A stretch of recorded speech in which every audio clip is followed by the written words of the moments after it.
Amara stood very still as the golden sun began to set over her family's large estate.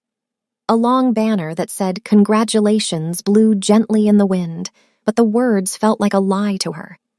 She wore a plain green dress. It was clean and neat, but it did not cost much money. It was the kind of dress a person wears when they spend all their money taking care of everyone else. In front of her, her father, Marcus, was shaking with anger. He pointed a firm finger at her chest, his face tight and mean. "You are an embarrassment to this family," he shouted. His voice was loud enough for all the rich guests to hear. "Look at you. You look like a servant, not a coal. You are making us look bad on Elena's big day. Get out of my sight and do not come back." Behind him, her mother, Vivian, did not even look at Amara.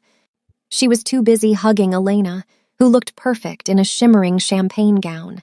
Elena was the golden girl, and Amara was the one they wanted to hide. A single tear ran down Amara's cheek, but she did not sob or beg. She kept her back straight and her head held high, even though her heart felt like it was being crushed. But Amara was not as alone as she thought. Standing near the edge of the garden was a man in a perfectly tailored black suit. His name was Jae-hyun Park. In this bright, happy garden, he was the only shadow. He did not look at the perfect sister or the angry father. His sharp, serious eyes were locked only on Amara. He had been looking for her for 3 years, and now that he had found her, he was never going to let her be used again. 3 years ago, the sky was not golden. It was dark, heavy, and crying with a rain that would not stop. Amara was much younger then, working a late shift at a small, run-down clinic on the edge of the city. She was tired. Her feet ached, and she was counting the minutes until she could go home to her small apartment. At that time, she was still trying to be the perfect daughter, sending every extra dollar she earned back to her father and sister. The bell above the clinic door rang sharply. Amara looked up, expecting a neighbor with a cold or a scraped knee. Instead, a man stumbled inside. He was tall, but he was leaning heavily against the wall. He wore a black suit that was soaked with rain and something much darker. Blood. Amara did not scream. She had spent her whole life being the calm one, the one who stayed steady when everyone else panicked. She rushed over and caught him just before he hit the floor. His skin was pale and his breath came in short, painful gasps. He had a deep wound in his side, and the red stain was spreading fast across his white shirt. "I need to call an ambulance," Amara whispered, reaching for the phone. The man's hand shot out. Even though he was weak, his grip was like iron. He shook his head slowly. His eyes were sharp, like a hawk's, even through the pain. Amara knew then that this was not a normal man. If she called the police, he might go to jail, or worse, the people who hurt him might find him here. She made a choice. It was the kind of choice that changes a person's life forever. She helped him into a back room and shut the door. For the next 3 hours, Amara did not think about her tired feet or her boss. She only thought about saving the life of the stranger on her table. She cleaned the wound and stitched it with careful, steady hands. She worked in silence, and he watched her the whole time. He did not cry out. He did not even flinch. When the sun finally began to rise, the man stood up. He was still weak, but he held himself with a strange, powerful grace. He looked around the small, poor clinic and then looked back at Amara. He saw her plain clothes. He saw her tired eyes. He saw the kindness she gave for free. "Why didn't you turn me in?" he asked. His voice was deep and smooth like velvet. Amara shrugged, her back straight as always. "You were hurting," she said simply. "Everyone deserves a chance to keep living." The man stepped closer. The air seemed to grow still around them. He reached out and touched the side of her face for just a second. "My name is Jae-hyun Park," he said. "I will remember your face, Amara Cole. One day I will return the favor." Then he walked out into the gray morning and disappeared. Amara watched him go, thinking she would never see him again. She thought he was just a ghost from a rainy night. She went back to her life of being used by her family, never knowing that a king had just promised her a throne. For 3 years after that rainy night, Amara lived in a world made of shadows and heavy burdens. While Jae-hyun Park was a distant memory, Her family was a weight on her shoulders every single day. Amara was a social worker, a job where she helped people who had nothing.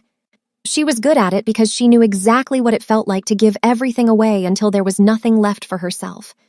Every morning, Amara woke up at 5 o'clock. She worked her main job, then she worked a second shift at a private clinic, and sometimes she even worked a third shift at a night shelter.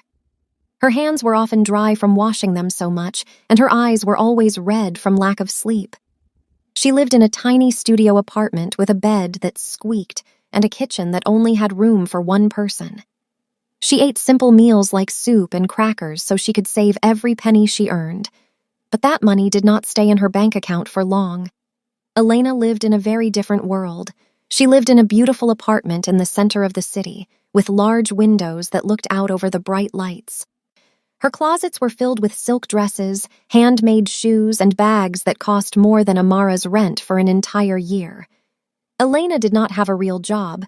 She told everyone she was a social star, which meant she took pictures of her expensive life and posted them online for thousands of people to see. "Amara, I really need a big favor," Elena would say over the phone, her voice sounding sweet like honey. "The shop is asking for the rest of the money for my new dress. It is for the family's image, you know? Can you just lend me $3,000? I will pay you back as soon as my next big deal starts." Amara knew the big deal would never happen. She knew the loan was actually a gift that would never be returned. But when she tried to say no, her mother, Vivian, would call next. "Amara, do not be selfish," Vivian would say firmly. "Your sister is the face of this family.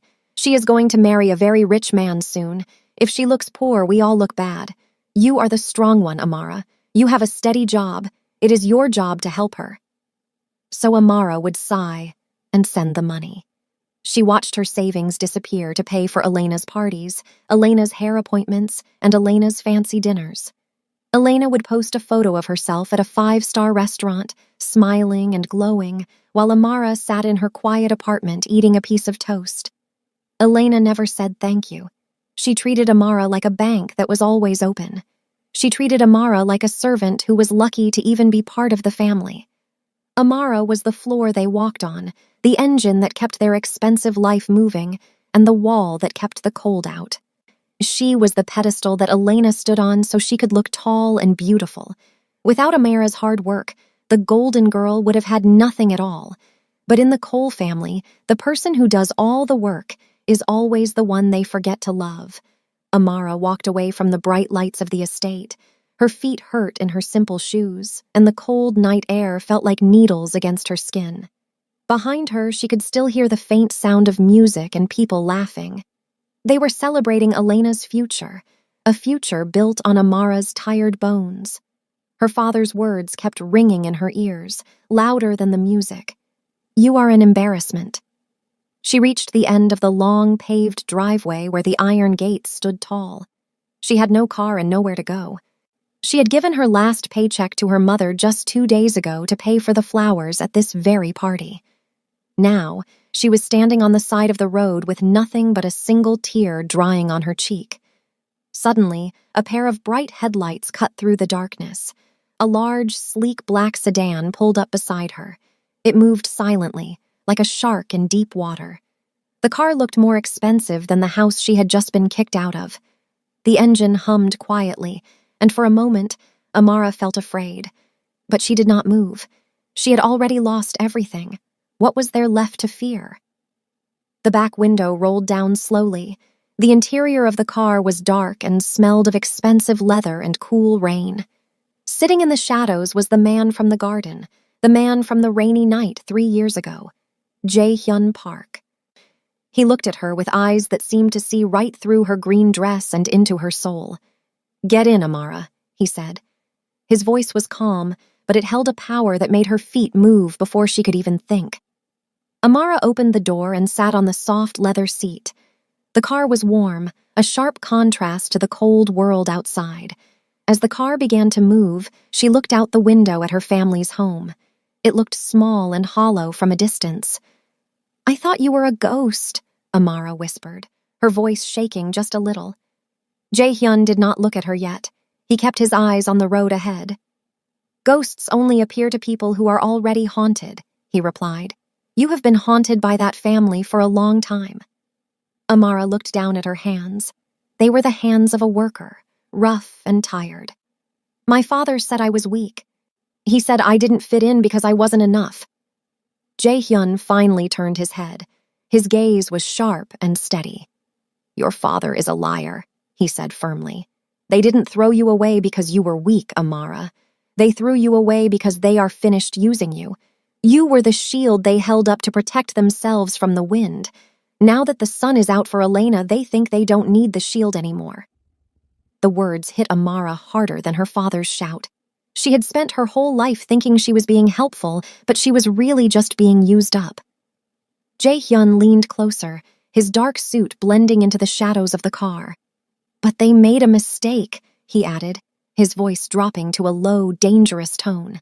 They forgot that a shield is made of iron, and iron can be turned into a sword.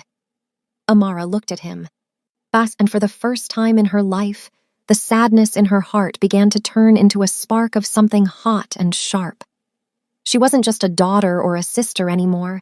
She was a woman who was finally being seen. The black sedan stopped in front of a tall building made of dark glass. It looked like a giant mirror reflecting the quiet city streets. Jae-hyun did not say a word as he led Amara inside. The lobby was silent, and the floors were so clean that Amara could see her own tired reflection in the marble. They took a private elevator to the very top floor. When the doors opened, they walked into a large office that smelled of old books and expensive coffee. Jae-hyun walked over to a heavy wooden desk and picked up a thick black folder. He did not hand it to her right away. He looked at her first, his eyes soft but serious. Amara, you have spent your life looking at the world with kindness, but the people you love have been looking at you like a tool. Before you decide what to do next, you need to see the truth. He laid the folder open on the desk. Amara stepped forward, her heart thumping against her ribs. She looked at the first page. It was a loan document from a big bank. At the bottom, in neat cursive letters, was her name, Amara Cole. She shook her head, her breath catching in her throat. I never signed this, she whispered. I don't even have a bank account at this place. Keep looking, Jae-hyun said quietly. Amara flipped the pages. There were dozens of them. Credit cards she never owned, loans for expensive cars she never drove, a mortgage for a building she had never visited. Each one had her signature at the bottom. The handwriting looked just like hers, but she knew it was a lie. Her father, Marcus, had spent years practicing how to write her name so he could steal her future. She looked at the final page where a bright red number was circled. $2.5 million. Amara felt dizzy. She had to grab the edge of the desk to keep from falling. 2 million?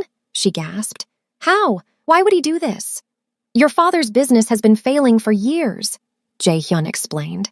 He stood behind her, his presence feeling like a solid wall. He used your clean record and your good name to borrow money he couldn't pay back. He put all the risk on you. If his company goes under, and it will very soon, the banks won't go to his house. They won't go to Elena's apartment. They will come to your door. And when they see these signatures, they won't care that you were a good girl. They will send you to jail for fraud. Amara looked down at the papers. She thought about all the extra shifts she had worked. She thought about the ramen she ate so Elena could have silk. All that time, while she was trying to save them, they were planning to let her drown. They didn't just want her money, they were willing to let her lose her freedom so they could stay rich. The single tear on her cheek finally dried. Something inside Amara changed. The soft, kind girl who always said yes was gone. In her place, a cold, hard feeling began to grow. She looked at the forged signatures and did not feel sad anymore. She felt a sharp, burning anger. They want me to be the villain in their story, Amara said, her voice sounding different, stronger and colder. They want me to take the fall so they can keep smiling. Jae-hyun nodded. So what will you do, Amara? Will you go to jail for people who do not love you? Amara closed the folder with a loud snap. She looked up at Jae-hyun, and her eyes were just as sharp as his. No, she said. If I am going to be in trouble anyway, I might as well give them a reason to be afraid of me. Teach me how to fight back. I'm tired of being good. I want to be dangerous. Jae-hyun smiled for the first time. It was not a kind smile. It was the smile of a man who had just found a partner for a war. Good, he said. Then let's begin. Amara sat in her small apartment, the silence feeling heavier than usual. The room was tiny, with barely enough space for her bed and a single chair. For years, she had thought of this place as a temporary stop, a place to rest before she went back to helping her family. Now it felt like a fortress. She spent the weekend looking over the papers Jae-hyun had given her. Every time she saw her name forged on a document for a luxury car or a business loan, her heart grew a little colder. A sharp, rhythmic knock sounded at her door. Amara did not have to look through the peephole to know who it was. Only one person knocked with that kind of quiet, forced politeness. She opened the door to see her mother, Vivian, standing in the hallway. Vivian looked perfect, as always. Her hair was styled neatly, and she wore a navy blue dress that cost more than Amara's entire furniture set. She looked around the small, cramped room with a look of pity that made Amara's stomach turn. "Oh, Amara," Vivian sighed, stepping inside without being invited. "How can you live like this? It's so small. No wonder you've been so cranky lately. This place is depressing." Amara did not offer her a seat. She stayed standing, her arms crossed. "Why are you here, Mom?" Vivian reached out, trying to touch Amara's arm with a soft, practiced smile. "I'm here because we are family, sweetheart. Your father is very hurt by what happened at the gala. He's been under so much stress with the business, and you just walked away when he needed you most. And poor Elena. She hasn't stopped crying. She thinks you hate her." In the past, these words would have worked. Amara would have felt a sharp sting of guilt. She would have apologized and asked how she could make it better. But today, she just watched her mother's face. She noticed how Vivian didn't look Amara in the eye. "Elena is crying because I stopped paying her credit card bills," Amara said, her voice flat. "And Dad isn't hurt. He's angry because he lost his favorite servant." Vivian's smile faltered. Her voice took on a sharper edge, the guilt tactic shifting into gear. "How can you be so cold? After everything we did for you, we gave you a name. We gave you a home. Family means standing together when things get hard. We need you to come home and apologize to your father. He has a new document that needs a witness signature and—" "A witness signature?" Amara interrupted. She walked over to her table and picked up the black folder Jae-hyun had given her. She pulled out a copy of the $2.5 million debt agreement. "Or does he just need another forgery? Did you know, Mom? Did you know he put $2.5 million of debt in my name?" Vivian looked at the paper. She didn't look shocked. She didn't gasp or cry out in horror that her daughter was being set up to go to jail. Instead, she just looked annoyed. She smoothed her dress and looked away. "It was necessary, Amara," Vivian said quietly. "The Cole name had to stay strong. If the business failed, we would have lost everything. Elena wouldn't have been able to finish school or meet the right people. You were already working so hard. We thought you wouldn't mind helping us stay on top. You've always been the strong one. You can handle a little debt." The truth hit Amara like a physical blow. Her mother wasn't just a witness to her father's crimes. She was an accomplice.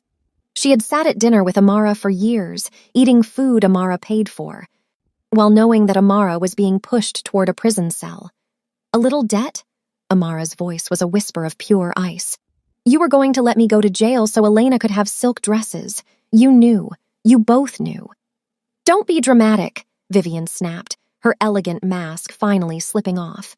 "You're a social worker. Nobody cares about a social worker, but your father and sister are important people. Now stop this nonsense and come home. We need that signature today." Amara walked to the door and held it wide open. "Get out!" Vivian blinked, looking stunned. "Excuse me?" "Get out of my house," Amara said, her posture as straight as an iron rod. "And don't ever come back. You aren't my mother. You're just a stranger who used me for 3 decades. Vivian puffed out her chest, looking offended. "You'll be sorry, Amara. Without us, you are nothing. You'll be alone." "I've been alone my whole life," Amara replied. "I'm just finally enjoying the peace." As soon as Vivian stepped into the hallway, Amara slammed the door and locked it. Her hands were shaking, but not from sadness. It was the feeling of a heavy chain finally breaking. She picked up her phone. She pulled up her mother's contact and then Elena's. One by one, she pressed the button. Block, block, delete. She looked at her reflection in the small mirror by the door. She was still the girl in the modest clothes, but the good girl was officially dead. She picked up the phone again and dialed the only person who had ever truly seen her. Jae-hyun, she said when he picked up. The poison is out of my house. Tell me what I need to do to start the first strike. Amara sat at a dark desk in Jae-hyun's private office. The city lights outside looked like small diamonds, but her mind was on something much sharper. Jae-hyun pushed a laptop toward her. On the screen was a file for Julian Vance, the man Elena was supposed to marry. To the world, Julian was a young king of business. To the banks, he was a man drowning in secrets. He is just like your family, Jae-hyun said, leaning against the window. He looked calm, but his eyes were dangerous. He has no real money, Amara. He is using Elena's family name to get big loans. At the same time, your father is using Julian's wealth to keep the coal business alive. It is a house made of cards. One small puff of wind will blow it all down. Amara felt a cold smile touch her lips. She thought about Elena's shimmering champagne dress and her mother's smug face. They were all living a big lie, and they were happy to let Amara pay for the costume. She took a deep breath and clicked send on an email she had written with Jae-hyun's legal team. It was an anonymous tip to the biggest news reporter in the city. It contained proof that Julian's latest company was actually empty and broke. By the next morning, the world had changed. Amara sat in a quiet coffee shop, far away from her family's neighborhood. She opened her phone and watched as the news broke. The headline was bold and mean, SF Business Prince or Fraud, Julian Vance's Empty Empire. The internet was exploding. People who had been praising Elena's engagement yesterday were now laughing at her. Amara saw a video of Elena trying to leave her apartment. She was hiding her face behind a silk scarf while reporters shouted questions at her. For the first time in her life, Elena did not look like a golden girl. She looked small, trapped, and very scared. Then came the calls. Amara's phone buzzed on the table. It was her father, then her mother, then Elena. She did not answer any of them. She simply watched the screen as her father's business partners began to post statements. They were all saying they were re-evaluating their ties to Marcus Cole. The perfect family image was cracking right down the middle. The floor they had spent years building on Amara's back was finally starting to crumble. It is starting, Amara whispered to herself. She did not feel guilty. She did not feel sad. She felt like she was finally waking up from a long, bad dream. The Coles had spent her whole life teaching her that reputation was everything. Now, she was going to show them exactly what it felt like to have nothing left at all. The news about Julian Vance spread through the city like a wildfire. Every time Amara turned on the television or checked her phone, she saw Elena's face. But Elena was not smiling anymore. She was being chased by cameras, and the perfect life she had built was falling apart piece by piece. Amara felt a strange sense of calm. For the first time, she was not the one panicking. She was not the one working 3 jobs to fix a mess she didn't make. A week after the news broke, a shadow appeared at Amara's door again. When she opened it, she almost didn't recognize the woman standing there. It was Vivian. Her mother's expensive navy dress was wrinkled, and her perfectly styled hair was messy. Her eyes were red from crying, but as she looked at Amara, there was no love in them. There was only desperation. Amara, you have to help us, Vivian said, pushing her way into the small apartment. She didn't ask how Amara was doing. She didn't apologize for the $2.5 million in debt or the lies. She went straight to the kitchen table and sat down, her hands shaking. The bank called this morning. Because of the news about Julian, they are looking at your father's business records. They are threatened to take the house, Amara. Everything we worked for, it's going to disappear. Amara stood by the door, her hand still on the handle. She didn't move toward her mother. She didn't offer a hug or a glass of water. Why are you telling me this, Mom? You told me I wasn't part of the family anymore. You told me I was an embarrassment." Vivian looked up, and for a second, she tried to look like the sweet mother she used to pretend to be. "I was just stressed, sweetheart. You know how your father gets. We didn't mean those things. But we are in a corner now. Elena's wedding is canceled, and the lawyers are asking for money we don't have. I know you have a secret savings account. I know you've been hiding money from your extra shifts." Amara almost laughed, but it was a cold, sharp sound. "I don't have a secret account, Mom. I have the money I used to pay for your groceries. I have the money I saved so Elena could have her hair done. That money is gone because I gave it to you." Vivian leaned forward, her voice becoming a hiss.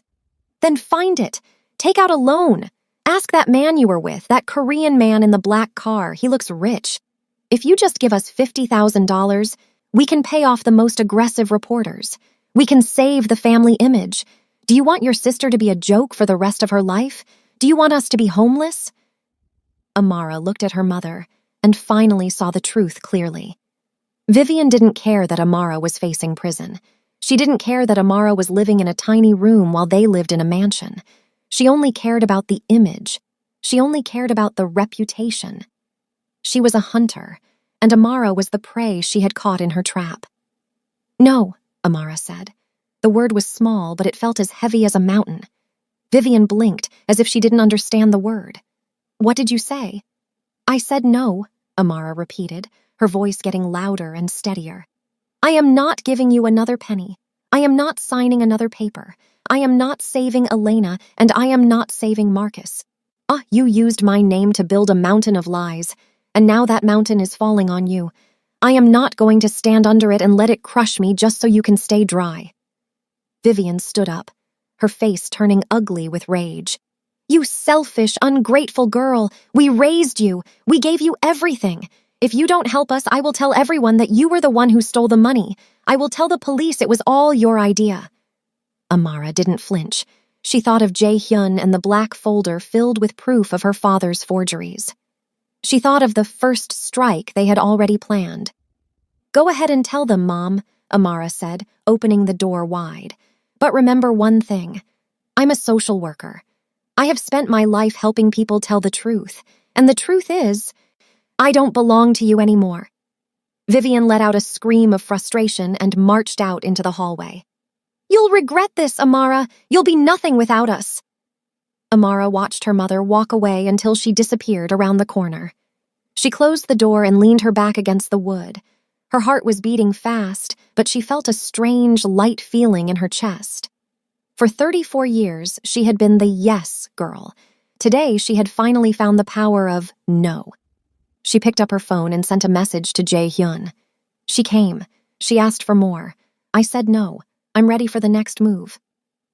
The morning of the final strike was not golden like the day of the gala. The sky was a flat, dull gray, and a cold wind blew through the trees of the coal estate.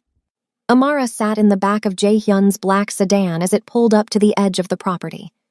She did not hide in the shadows today.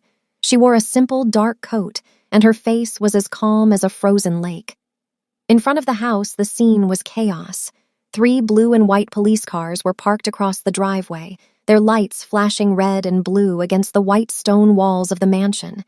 Men in dark suits, federal agents, were carrying boxes of papers out of her father's private office.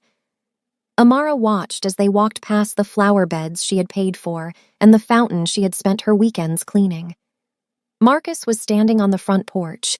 He was wearing an expensive suit, but it looked messy, and his face was pale with fear. He was shouting at the agents, waving his arms and telling them they were making a big mistake. Vivian stood behind him, clutching a silk robe around her shoulders, her eyes wide as she watched her beautiful home being searched. Elena was there too, sitting on the steps and staring at the ground, looking like a doll that had been dropped in the dirt. Amara opened the car door and stepped out. The gravel crunched under her shoes as she walked toward them. When Marcus saw her, his eyes turned dark with a desperate kind of hope. "Amara!" he yelled, running toward her. "Amara, tell them! Tell these men there has been a mistake. Tell them you authorized those loans. Tell them the signatures are real. If you don't help me, they are going to take everything." Amara stopped a few feet away from him. She did not reach out to help him. She did not flinch when he grabbed at her sleeve. She simply looked at him. "I can't tell them that." "Oh, Dad," she said, her voice carrying through the cold air, "because I didn't sign them, and we both know it." One of the agents walked over. He held up a piece of paper, the same $2.5 million debt agreement Jae-hyun had shown her. "Mr. Cole, your daughter has provided us with the original records of her employment and her bank history. They do not match these loans.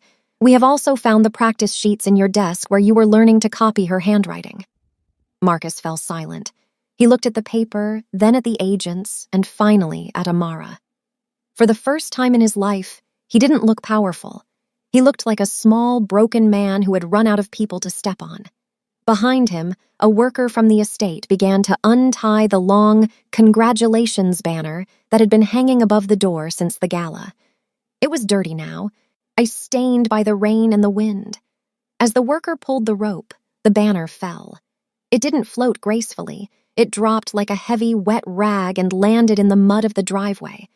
The word "Congratulations" was covered in dirt.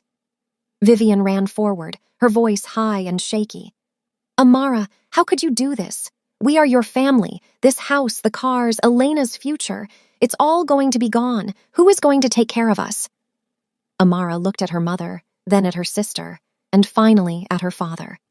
She thought of the 3 jobs, the ramen dinners, and the years of being invisible. "You all thought I was the weak one because I served you," Amara said quietly. "But you didn't realize that I was the only thing holding this house up. I was the floor you walked on, the roof over your heads, and the money in your pockets.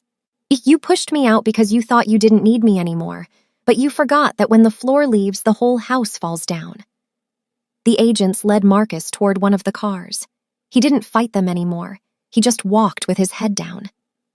Vivian and Elena stood on the porch, looking at the empty driveway and the mud-stained banner. They looked at Amara, waiting for her to give in, waiting for her to say she would fix it. But Amara just turned around. She walked back to the black sedan where Jae-hyun was waiting. She didn't look back at the mansion. She didn't look back at the empire of ash she had left behind. She got into the car, and as it pulled away, she felt a weight lift off her heart that had been there for 34 years. The source of their power was gone, and Amara was finally, truly free. 6 months after the walls of the Cole mansion fell, a new building stood in a busy part of the city. It was not a mansion, and it did not have a fancy driveway. It was a bright, clean center with large windows and a sign that simply said, "The Amara Center." Inside, the rooms were filled with the sounds of children playing and people getting the help they actually needed.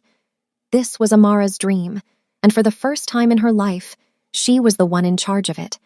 The evening of the grand opening was warm and clear. The room was crowded with social workers, neighbors, and people from the community. There were no fake smiles or champagne silk gowns. These people were here because they respected Amara, not because they wanted to be seen at a party. Amara moved through the room with a calm, steady grace. She was no longer wearing the modest green dress that made her look like a servant. Today, she wore a sharp, dark suit that fit her perfectly. Her hair was styled with confidence, and she wore a small gold necklace, the first piece of jewelry she had ever bought for herself with her own money. She stood at the front of the room to give a short speech. Her voice did not shake. "For a long time, I thought being strong meant carrying everyone else's weight," she said, her eyes scanning the friendly faces. "I thought my value was based on how much I could give away, but I learned that you cannot pour from an empty cup. This center is a place for the people who do the work, the people who are often forgotten. Here you are not a tool, you are a human being." The crowd clapped loudly, and Amara felt a genuine smile spread across her face. It was not a smile meant for a camera, it was a smile of peace. As the guests began to move toward the refreshments, Amara felt a familiar presence behind her. She turned to see Jae-hyun Park standing near the windows. He wore his usual black suit, looking as sharp and serious as the first night she saved him. He did not walk over to take credit for her success. He did not act like he had saved her. He stood back, watching her with a look of quiet pride. When she walked over to him, he handed her a small glass of water. "You look different today," Jae-hyun said. His voice was still low and smooth, but there was a new warmth in it. Amara tilted her head. Different how? Is the suit too much? No, he replied, shaking his head. In the garden, you looked like a shield that was tired of the rain. Today, you look like the person the shield was meant to protect. You look like you finally know you are worth the space you take up. Amara looked out at the center she had built. Her father was in a cell, her sister was starting over in a small town, and her mother was finally facing the silence she had created. Amara did not hate them anymore, she just did not think about them. They were part of a story that had already ended. You told me that night in the car that someone would finally see me, Amara whispered. Jae-hyun stepped a little closer, but he did not crowd her. He respected her space, treating her like an equal partner in a world that usually tried to own her. I didn't have to find you, Amara. You were always there. You were just hidden under the shadows of people who didn't deserve your light. They stood together, looking out at the city. Amara realized then that she didn't need a savior, and Jae-hyun didn't want a servant. He was a man who had spent his life in the dark, and he had finally found the only person strong enough to stand beside him without blinking. For the first time in 34 years, Amara Cole was not useful. She was not a resource. She was not a tool. She was simply Amara. And for the man standing next to her, that was the only thing that mattered.